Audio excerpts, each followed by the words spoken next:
Kama ni mara yako ya kwanza unatembelea chaneli yetu ya Top 5 Media, tunakuomba ubonyeze neno subscribe, kisha kwa chini itatokea alama ya kengele. Tunakuomba ubonyeze kengele hiyo ili uwe wa kwanza kupokea taarifa katika chaneli yetu. Asante.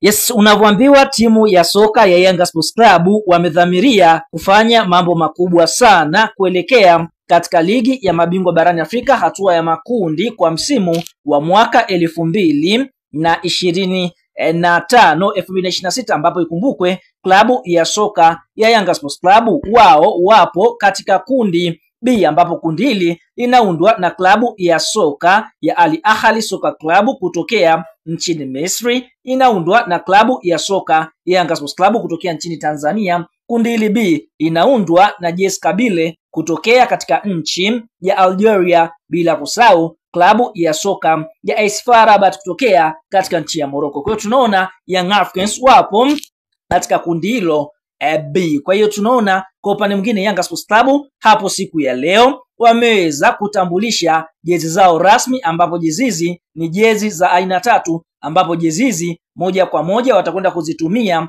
katika michuano mikubwa ya ligi ya mabingwa barani Afrika. Yaani ni special jezi kwa sababu ya michuano mikubwa ya ligi ya mabingwa barani Afrika, ukiacha zile jezi ambazo wanazitumia kwa sasa katika mechi za ligi kuu ya NBC. Katika uzinduzi ambao Young Africans wameweza kufanya siku ya leo, jezi ya kwanza ya nyumbani ni kama inavyoonekana ni jezi ya kijani. Ukiangalia kwenye kola basi kuna ramani ya Tanzania, ni bendera ya Tanzania, lakini bila kusahau jezi kwa upande mwingine ina mzamini GSM, na ukiangalia jezi ambayo ni nakshi ya mistari ya kijani, huku kwa nyuma ikiwa imekolea kijani kikali. Kwa hiyo tunaona hiyo ndiyo jezi ya nyumbani ambao Yanga wameweza kuizindua kuelekea katika michuano mikubwa ya ligi ya mabingwa barani Afrika. Lakini jezi ya ugenini kama wote tunavyofahamu ni jezi ya njano, ambapo jezi ukiangalia kama kawaida ina nakshi, ambapo nakshi ukiangalia kwa upande mwingine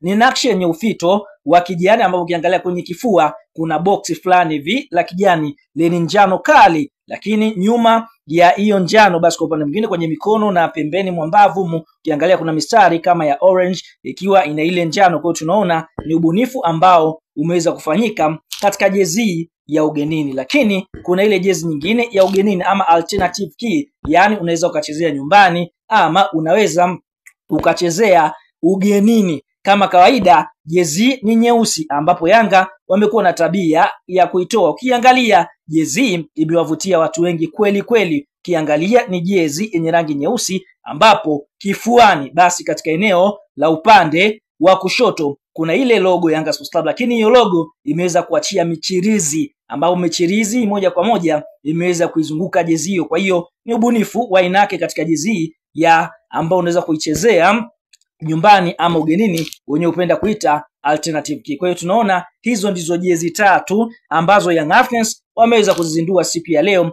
kuelekea katika michuano mikubwa ya ligi ya mabingwa barani Afrika kwa msimu wa mwaka 2025-2026. Kumbukwe mechi ya kwanza ambapo Yanga watakwenda kuicheza watatumia jezi ya kijani, kwa sababu mechi hii wanaanzia nyumbani na si mbali, ni wiki ambapo siku ya Jumamosi tarehe 22 majira ya saa 10 jioni katika uwanja wa New Amani visiwani Zanzibari, wananchi watakuwa na jambo lao kuweza kumenyana na klabu tishio kutokea katika nchi ya Morocco. Hapa tukienda kuongelea AS FAR Rabat. Kwa hivyo Young Africans siku ya leo wameweza kufanya uzinduzi wa jezi zao kwa ajili ya michuano ya CAF ama michuano ya kimataifa msimu wa mwaka 2025-2026. Tunakuacha na swali, twende kwenye comment section, katuambie katika jezi hizi ambazo Young Africans wameweza kuzizindua kuelekea katika michuano mikubwa ya ligi ya mabingwa barani Afrika. Je, kwa upande wako wewe ni jezi gani ambayo imeweza kukuvutia katika jezi hizi ambazo Yanga wameweza kuzindua, kati ya nyumbani, ugenini ama jezi ya tatu? Tuambie kwenye comment ni jezi gani ambayo imeweza kukuvutia.